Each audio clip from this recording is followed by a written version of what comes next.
I'm here with my quick jack set that I got a couple of years ago, and we are having troubles hooking it on to the pump. Now I read in the troubleshooting part, there's a part here in the troubleshooting right here. So if you go to the troubleshooting, there's quick connect fitting becomes increasingly difficult. So right here you have to press down.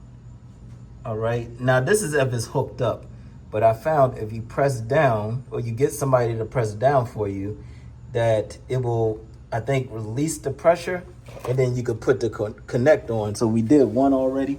So I'm gonna get my wife, well, she's not gonna press it now, but I'm gonna show y'all that it's hard to get on.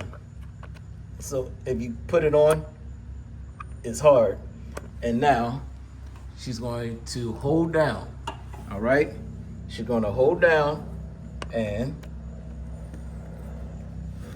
hold on a second. I need more.